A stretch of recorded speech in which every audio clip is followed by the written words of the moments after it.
cuando hablamos de BIM, los que trabajamos en BIM ya, siempre estamos viendo como un tipo de paradoja.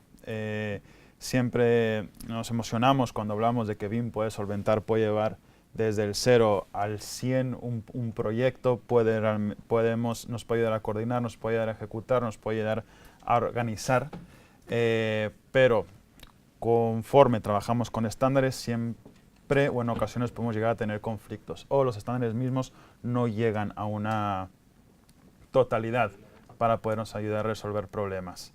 No sé si os ha pasado algo similar o siempre escucháis una excepción a la regla que se suele dar, pero la verdad es de que lo que hemos logrado en BIM hasta ahora es poder ir profundizando desde un proyecto, desde un edificio, ya puede ser una sola casa o un edificio completo, un hospital, un aeropuerto, a permear y llegar desde el edificio completo hasta los elementos. Y más allá, porque luego tenemos otras subcategorías más profundas que vienen siendo los materiales, luego vamos a hablar de datos, etc.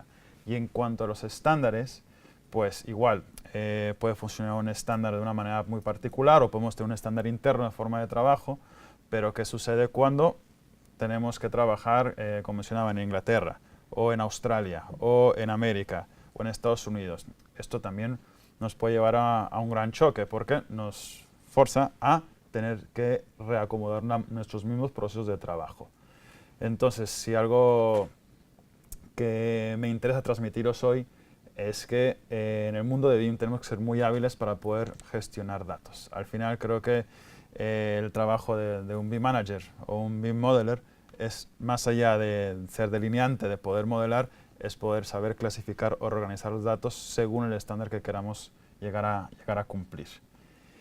Y además de esto, me recordó mucho una conversación que se tuvo en el Centro de Estandarización Europeo, en el grupo CENTES 442, sobre la manera en cómo se puede leer estos datos. Pongo esta imagen resaltando la metodología de trabajo integrada, los datos con el 3D, pero en esta reunión en la que me tocó asistir, se hablaba sobre la manera como se debe de leer la información. Si se debe leer por una persona física, un humano, o por una máquina. Entonces ya hemos pasado, gracias a la tecnología, de tener una capacidad de poder imprimir planos para entenderlos, a tener asistencia de un ordenador, de un software, que nos ayuda a procesar información mucho más rápida. Entonces, esa es una pregunta, ese es un tema que creo que lo llevéis y lo maduréis un poco, porque también nos puede ayudar en el siguiente paso del trabajo de los objetos en BIM. ¿Qué información es necesaria que la programemos para que nosotros podamos leerla y qué información es necesaria para que el software pueda cumplir su trabajo y hacer un mayor desempeño en nuestros proyectos? ¿Vale? Bueno, dicho esto, BIM tiene una trayectoria un poco más de 20 años, donde ya ha mencionado tanto Jorge como Sergio, se ha expandido a nivel internacional, a nivel mundial, con los países escandinavos llevando la batuta, siendo más organizados a la hora de determinar procesos de cómo trabajar en BIM. Por otro lado, creo que Estados Unidos también ha salido bastante fuerte, de una manera un poco más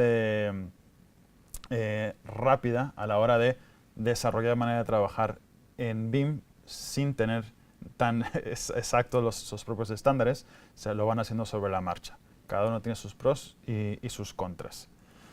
Pero bueno, después de varios años de toparnos contra muros, han surgido las maneras de cómo puede llegar a trabajar. Ya se ha mencionado el PAS 1192, también existe el estándar StatsBig, que es un estándar bastante robusto en la manera de cómo poder clasificar, estandarizar los proyectos. Y bueno, también conocemos el BEP, que es la planificación de BIM de proyectos que proviene de Estados Unidos. Esta es una muy buena fuente de partida para aquellos de nosotros que todavía estamos viendo cómo poder comenzar a desarrollar o adentrarnos en el mundo BIM, ya sea si somos coordinadores BIM, si trabajamos dentro de proyectos, si somos fabricantes o si somos instaladores. Dentro de esto, quiero que sepáis que todo BIM bebe de lo que ha logrado la Building Smart, como sea Sergio. Sergio aquí en España ha hecho una gran labor de poder promocionar lo que es el estándar IFC, que esto lo ha creado la Building Smart. La Building Smart como organización nace igual hace unos 25 o 30 años creo, que ha logrado crear estándar ISO sobre el IFC, que el IFC casi es sinónimo de hablar en BIM, en términos de estandarización. Y ha logrado una cosa que no fuimos capaces de lograr con el CAD. O digamos que el CAD fue un precursor a lo que estamos viviendo ahora. Ahora tenemos la capacidad tecnológica de poder trabajar con un lenguaje, con herramientas, con procesos, con programas y un sistema. Que todo esto se reúne en los estándares, como puede ser el diccionario, los procesos y datos. Esto yo creo que es la mayor labor para poder encaminarnos hacia cualquier tipo de estándar de una manera organizada, sin encontrarnos tantos muros por el camino o tantas piedras. Como ya podéis haber visto, en tema de BIM, los objetos, los productos de la construcción se denominan como objetos o elementos o cajas. La verdad, dependiendo del software que se utilice o de la región donde se trabaje, lo pueden denominar de diferentes maneras. Pero por ahora lo llamaré elementos u objetos, que cada uno corresponde a una clasificación. Por ejemplo, este elemento vertical se determina como una columna en IFC. Este muro es un IFC muro y esta ventana es una IFC ventana. Es el punto de partida. Tenemos que encontrar la categoría IFC que mejor cumple el objeto en el cual estamos trabajando.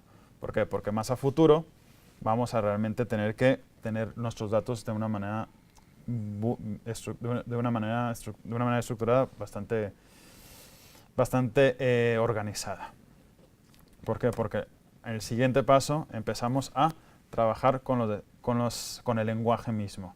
Tenemos que tener una manera de clasificar los elementos, de encontrar una nomenclatura para que podamos entender y para que esos elementos se puedan coordinar entre ellos mismos. Y así podamos desarrollar un proyecto a base de soluciones constructivas.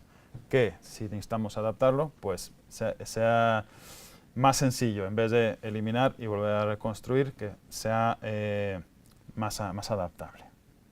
Existen varios manuales de cómo se debe modelar, cómo podemos trabajar en Archicad, cómo podemos crear objetos en base al código GDL. Contamos también con la guía de modelaje de familias de Autodesk y bueno, también tenemos la manera de crearlo con EcoSim y también con Allplan. Pero ¿qué sucede? Estos son manuales de cómo modelar, de cómo poder trabajar para llegar a desarrollar un proyecto entero.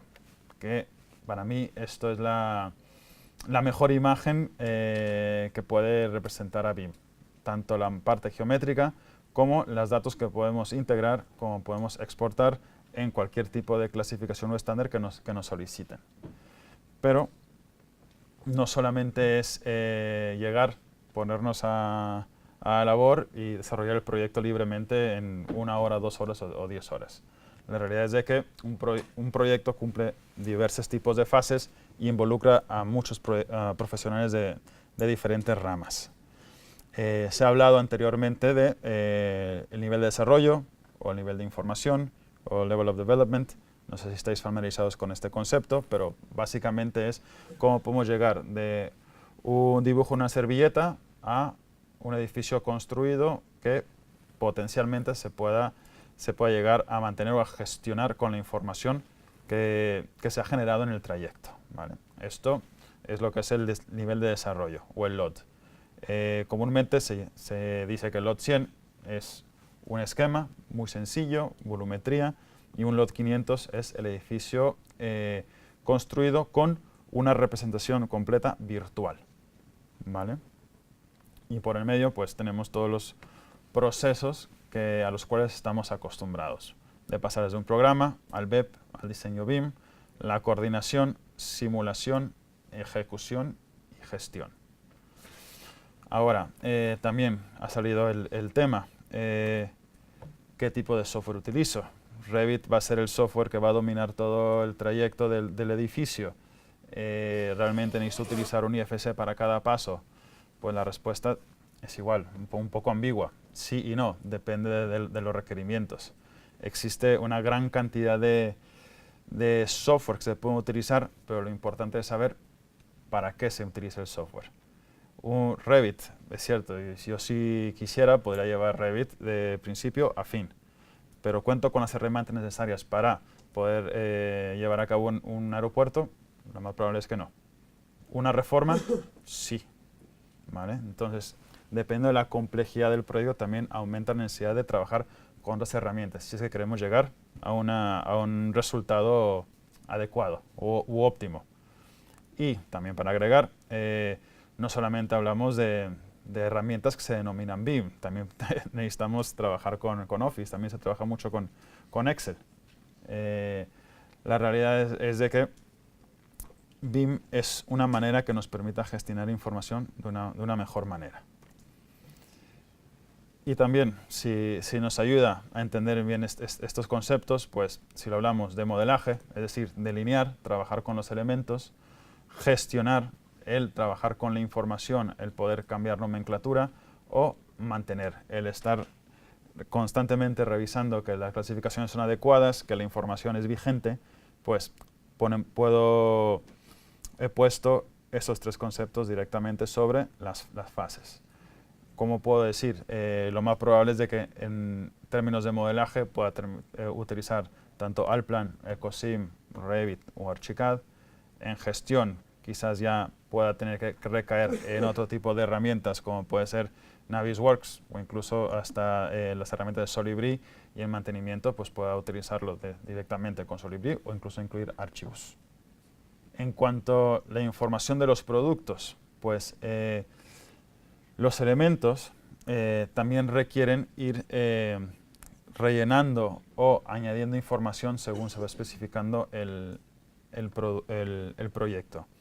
La realidad es de que aunque queramos aportar un elemento que contenga toda la información para inclusión en un proyecto, es la mejor intención, pero no siempre es así, porque no podemos crear un objeto que pueda atacar a todos los proyectos concebidos. Lo que sí es posible es poder medir el grado de información que es requerida para el tipo de requerida dentro del objeto, dentro del elemento, dentro del producto, para llegar al tipo de nivel en el cual se encuentra el proyecto. Y esa es una escala de cómo se incrementa la información desde un nivel 100, que es el nombre, nivel 200, nombre y medidas, y a partir del nivel 300, que sería como el proyecto ejecutivo, pues ya tener las especificaciones y la conformidad legal del producto. ¿Por qué? Porque la conformidad legal, como lo hará Pablo ahora, es muy importante para poder llegar a tener un proyecto con todas las garantías necesarias. ¿Qué sucede en la realidad? Para vosotros que trabajáis dentro de empresas fabricantes, el desarrollo de un elemento o de un objeto en BIM también supone llevar a cabo una negociación entre la información y la manera en cómo se producen estos objetos. Existe el profesional que al final está trabajando en un proyecto que requiere un producto que cumpla con sus requerimientos y necesidades del proyecto, con un objeto que tenga las garantías necesarias y a su vez se encuentra disponible dentro del catálogo que puede llegar a producir el fabricante. Es decir, cómo este puente inicial realmente se divide en un tipo de telaraña. ¿Cómo podemos lograr que esa telaraña sea fácil de navegar, fácil de transmitir, sin tener que volver y regresar y solicitar más información, sin tener que crear otra barrera más de comunicación en proyectos BIM? Pues nuestra manera es definir primero los grados de información. Primero, si hablamos de objeto, en este caso puede ser una ventana, pues incluir la información básica, que es la información técnica y la configuración de cómo se utiliza este elemento dentro de un proyecto. En este caso, una ventana. Clasificarla como una ventana, clasificar con su método de apertura, clasificar con sus elementos y perfiles adecuados. ¿Por qué? Porque seguro que los BIM managers que están en esta sala el día de hoy, el día de mañana que trabajen con un OmniClass y tengan que decidir por material o por apertura, pues puede que cause cierta confusión o cierto problema. Pero lo importante es que el objeto ya venga clasificado de una forma que se pueda elegir. Segundo, ¿en qué país o región o con qué lenguaje se va a traducir? Actualmente en Francia se usa el francés y el inglés a un menor grado. Pero que pasa si vamos a Alemania. Alemania, a lo mejor, aunque se use el alemán, el proyecto tiene que ser definido en inglés. Igual aquí en España, en castellano, pero a lo mejor tenemos un producto que viene de Inglaterra y se utiliza el inglés. Según la región, cambia el lenguaje y también puede cambiar las especificaciones, como otros sabéis. ¿Qué es el siguiente paso? ¿Qué certificaciones? ¿Qué garantías nos puede dar un producto? Es muy importante incluir esto, ya que más allá de colocar una ventana con marca o representante de un producto y que trabaje bien dentro del proyecto, si este elemento no contiene las certificaciones adecuadas, puede que sea eliminado o no nos funcione. Entonces es necesario también etiquetar de una manera adecuada las certificaciones que contienen los elementos. Segundo, la normativa. ¿A qué normativa corresponde? Es cierto que hay una homologación bastante buena aquí en Europa sobre la normativa de productos, pero si miramos fuera de Europa, hacia Asia o hacia América, puede que o nos encontremos con una normativa más restrictiva o una normativa mucho más relajada que nos dé a juego a poder elegir una diversidad mayor de productos. Y en las esferas ya más externas, ayudar a la prescripción de un proyecto. Aquí ese es un área bastante sensible porque podemos hablar tanto como de precio como de la asesoría comercial, pero cómo puedo yo como proyectista poder llegar a prescribir un producto. Sé que puedo llegar a especificarlo, incluirlo, ver si va bien en un proyecto, pero cómo puedo lograr contactar a la empresa fabricante para poder llegar a obtener una orden de compra. También por parte de mi empresa hacia la empresa fabricante. Y por último, ver, aparte de la compra, la venta y la instalación. Estos, para nosotros en Bimética, son los puntos o la jerarquía que puede llegar a tener el desarrollo de un objeto BIM. Y bueno, y por último, contar con el soporte técnico adecuado para poder responder cualquier tipo de duda. Esta es una manera menos organizada de que tenemos dentro de la área de producción de Bimética, pero es la propia estructura de datos, cómo trabajamos según plantillas, cómo clasificamos los parámetros o la manera de rellenar información según el tipo de objeto. Nuestra estructura es paramétrica, podemos adecuar según las necesidades de nuestros clientes y a la vez también hacemos sugerencias sobre los tipos de datos técnicos, comerciales, venta y soporte que puedan llegar a tener. Hablando de este tipo de estructuras de datos, como se ha mencionado, el sistema ECOB del ITEC es un estándar que ha logrado reunir todas las tendencias de BIM, tanto de clasificación como procesos que tenemos al día de hoy, que une esta visión, conforma la nomenclatura, tiene el objetivo final de poder llegar a desarrollar un proyecto con un alcance variable. Y también cuenta con esa estructura de datos e información para poder llevar una coordinación o una progresión de proyectos sin que sea tan problemática. ¿Cómo logra esto? Pues a base de una labor bastante fuerte de poder de reunir lo mejor o lo más similar de los diversos estándares que existen actualmente. Y para mí lo que es más importante es que también contempla el esquema IFC, que al final, bueno, al principio, como os he comentado, es de donde bebemos todos, ¿vale? De tener toda la información de la parte de la condición del objeto, los impactos medioambientales, la información del fabricante, las instrucciones de embalaje, el ciclo de vida, la garantía, etc. Todo esto son el panorama que tenemos disponibles hoy en día para crear los objetos. El ECOB lo que hace es, lo mira todo y después dispone por paquetes cómo se debería de llevar a cabo un objeto para que sea incluido fácilmente en un proyecto. Y bueno, este es un pantallazo de lo que hemos hecho hace 5 años para la biblioteca BIM de ACEFABE, en la cual trabajamos de una manera muy particular las ventanas para hacerlas tan robustas como hemos podido hacerlas, ya que se han trabajado dentro de Revit, y Revit es un programa que tiene mucha tendencia americana.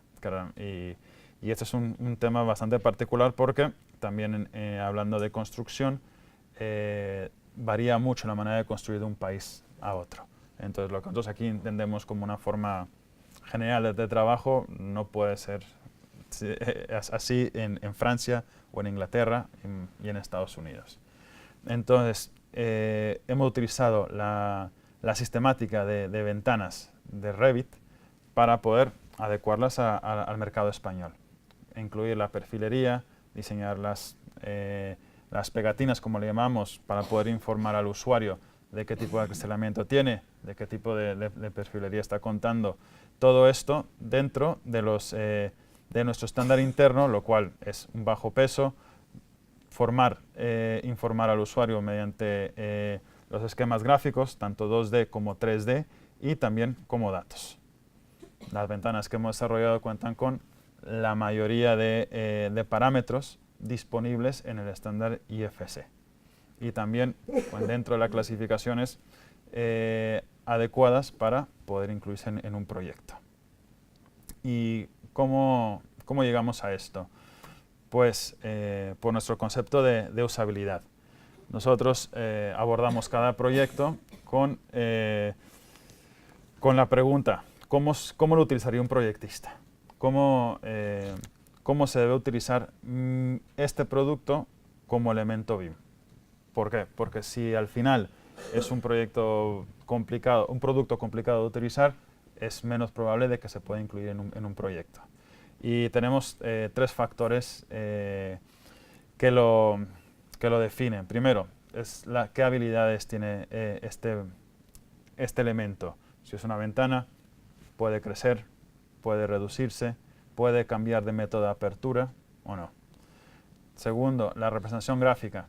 ¿Qué tan complicado, qué tan sencillo es representarlo gráficamente? A lo mejor es un producto único que tiene una alta definición gráfica y merece la pena modelarse. Pero a lo mejor es un producto que con un bajo nivel de modelado podemos llegar a representar fielmente el diseño del producto. Eso se toma en cuenta y tiene mucho que ver con el tercer punto, que es el peso del archivo.